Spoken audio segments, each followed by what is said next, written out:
नमस्कार बच्चों। अब तक हम पढ़ रहे थे कोऑर्डिनेट ट्रांसफॉर्मेशन, जिसमें हमने पहली कंडीशन में पढ़ लिया था कि दो निर्देश तंत्र दो जगह पर स्थिर हैं, दोनों के बीच में स्थिति में कोई परिवर्तन नहीं हुआ, यानी कि दोनों निर्देश तंत्र स्थिर हैं। और उनके बीच में जो ट्रांसफॉर्मेशन आया था उसमें हमने देखा था कि उनकी पोजीशन वेक्टर यानी स्थिति सदिश तो अलग अलग आता है, लेकिन उनका वेग और त्वरण में कोई अंतर नहीं आता है, यानी कि दोनों निर्देश तंत्र में किसी वस्तु का वेग और त्वरण एक समान रहता है। अब जो दूसरी कंडीशन है एक समान वेग से गतिशील निर्देश तंत्रों में रूपांतरण समीकरण। अब कंडीशन ये है कि एक निर्देश तंत्र तो स्थिर है, दूसरा निर्देश तंत्र एक नियत वेग से गति कर रहा है। जैसे मान लीजिए ये निर्देश तंत्र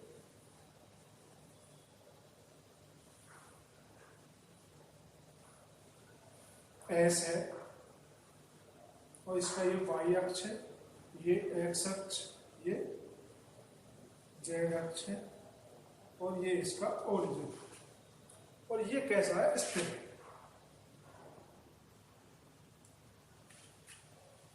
अब दूसरा एक निर्देश तंत्र है,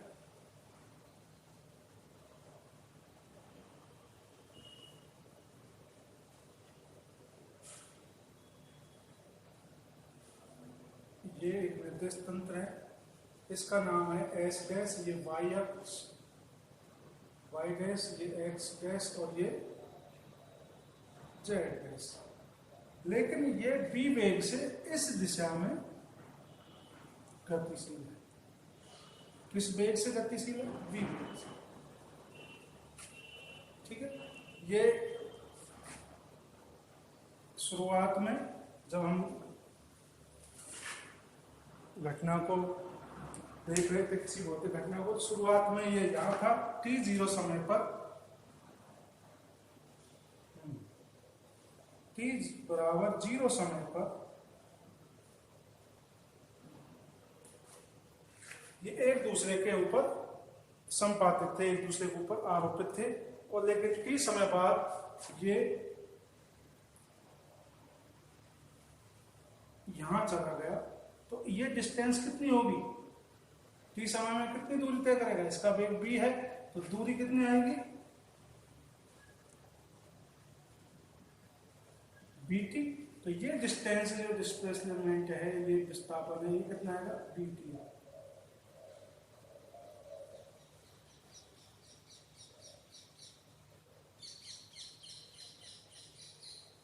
ठीक है, भाई इसका वेग v है, तो t समय में जो दूरी तय करेगा वो ये।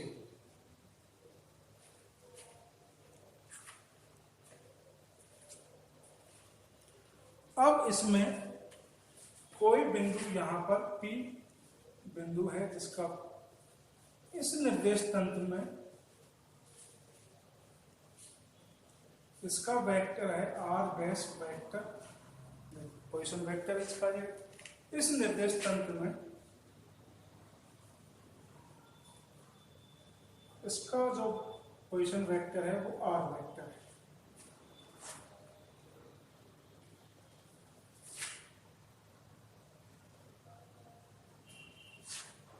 अब इस स्थिति में दो निर्देश तंत्र है, एक स्थिर है, दूसरा गतिशील है।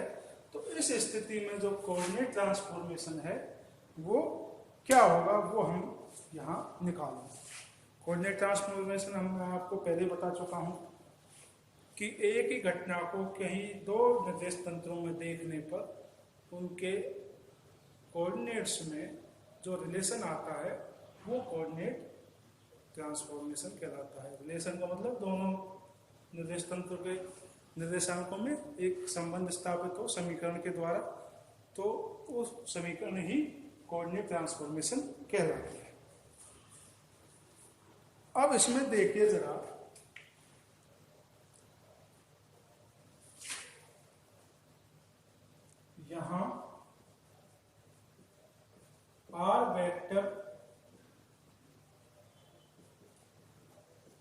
स्थिर निर्देश तंत्र में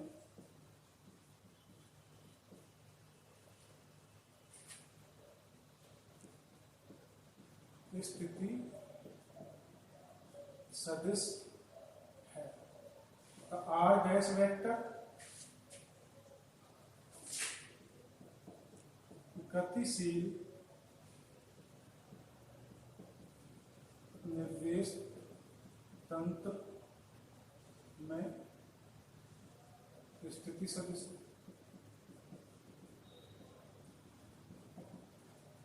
टी समय में कौन सा ये एस डैश, ये एस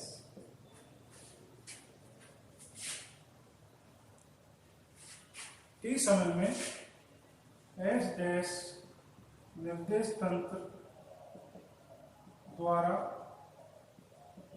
तय की गई दूरी क्या होगी, बीटी।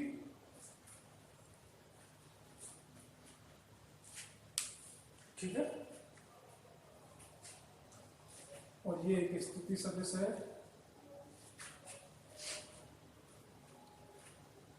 तो आर डैश वेक्टर बराबर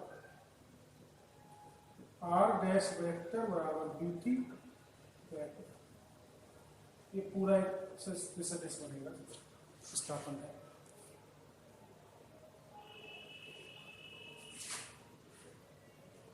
तो आर डैश वेक्टर बराबर r vector minus bt vector, ये इक्वेशन नंबर 1। ये स्थिति सदिश। अब इसमें समीकरण 1 का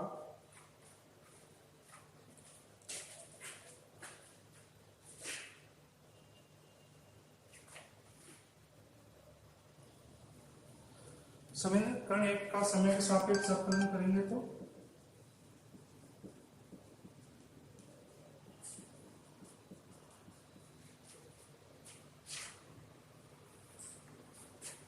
तो ये बनेगा D R vector upon D T vector, D R vector upon D T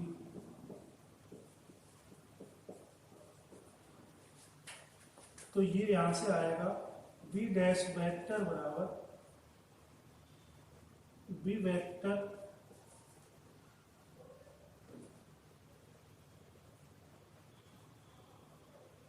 इसको स्मॉल में लगा दीजिएगा,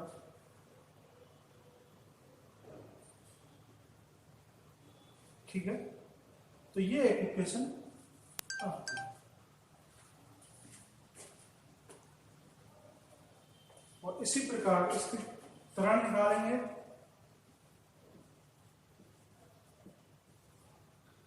तो त्वरण ए डैश वेक्टर बराबर ए आएगा, यानी कि ये इसमें समय का कोई वो नहीं है, तो ये कैसा हो जाएगा, त्वरण निकालेंगे तो 0 हो जाएगा। 0 होने के बाद यानी कि ये अलग आता है, ये अलग आता है और ये समान आता है, ठीक है। तो गतिशील कणों में इस प्रकार से आप निकाल सकते हैं, गतिशील निर्देश तंत्रों में ये ट्रांसफॉर्मेशन समीकरण है। उसमें हमने देखा था स्थिर में पोजीशन वेक्टर अलग आता है, बाकी त्वरण और वेग समान आते हैं, जबकि इसमें स्थिति सदिश और वेग अलग अलग आते हैं, जबकि त्वरण कैसा आता है, समान आता है। इसको आप समय के सापेक्ष अवकलन करोगे तो ये कांस्टेंट है, ये 0 हो जाएगा और ये दोनों त्वरण में परिवर्तित हो जाएंगे, ठीक है भाई। तो ये अब आपका कंप्लीट हुआ। अगला होगा